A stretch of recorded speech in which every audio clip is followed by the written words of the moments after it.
Hey, what's going on? Pete Francis for Blues Rock Review. In this video, we're talking top 5 Joe Bonamassa albums. Now, this is kind of a difficult list to put together because Joe Bonamassa has put together a ton of albums, starting in 2000 with A New Day Yesterday, and since then he's pretty much released a studio album almost every single year, although the last couple of years now he seems to be going every other year as he's focusing on releasing more original material for his solo albums. In the past, he had mixed them with originals and covers. It was about a 50-50 mix. But at the same time, he's also releasing a live album pretty much every year. And of course, he has his work with Beth Hart and Black Country Communion. But for this video, we're going to stay tuned to solo work. So, without further ado, the top 5 Joe Bonamassa albums. Coming in at number 5, we have Black Rock. And this was released in 2010, and this was a pretty interesting time in Joe's career because he had a lot of momentum coming off the release of the Ballad of John Henry and of course his monumental performance at the Royal Albert Hall. So he had a lot of momentum with this album. And it came out in March of 2010, and it was produced by Kevin Shirley, and they had an idea for this album, and they wanted to do things a little differently. So they went to Santorini, Greece, and that's where they recorded this album.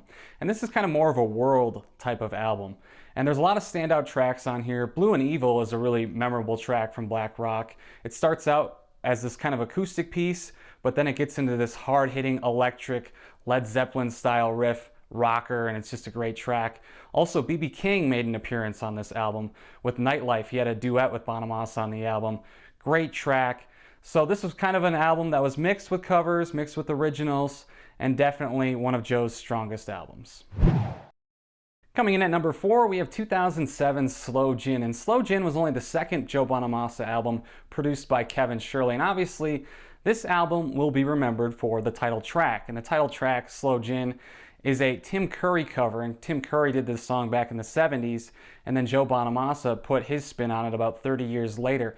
And one of the things that makes the song so memorable is the guitar solo. It's right up there with Mountain Time. It's probably the top 2 guitar solos in Joe Bonamassa's career. It's just fantastic. And this is definitely a staple of the live show. It's one of those songs, if he doesn't perform it at a live show, people are upset because Sloe Gin is definitely a song you have to hear Joe perform live. Outside of Sloe Gin, the album is a lot more mellow. It's a lot of acoustic songs, but definitely one of Joe Bonamassa's best albums.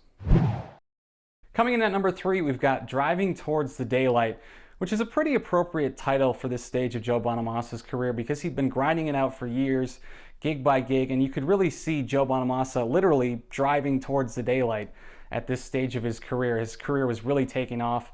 Obviously, the title track, very memorable track, very polished, actually a pretty radio-friendly track. You've got other strong tracks like Dislocated Boy.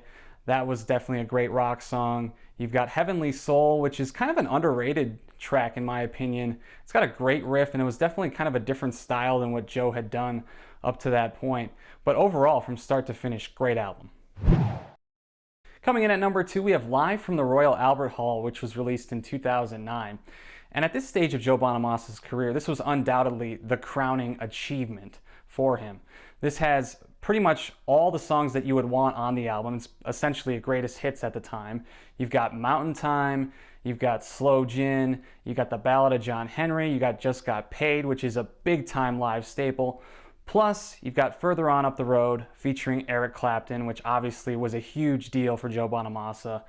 It was almost like a passing of the torch moment between the two at the Royal Albert Hall. So it's definitely fantastic. This album is a great starting point for people getting into Joe Bonamassa. And coming in at number 1, The Ballad of John Henry. And this is the album that really launched Joe Bonamassa's career to the next level. It was released just a couple months before he performed at the Royal Albert Hall for the first time. And Joe Bonamassa has stated several times that the title track, The Ballad of John Henry, is the closest he's ever been to having a hit song. Now, that's obviously debatable what your definition of hit song is. If you go on YouTube and see all the views that song has had and how popular that song is, I would definitely say it is a hit, but it's not something that was on mainstream radio.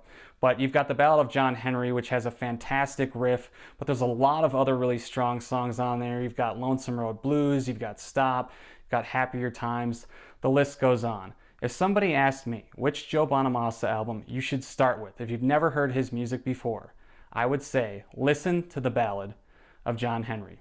So there you have it, the top 5 Joe Bonamassa albums. Obviously, everyone's list is going to be a little different. We'd love to hear what you have to say. What your list is, feel free to leave a comment in the comment section below. As always, subscribe to the YouTube channel, and thanks for watching.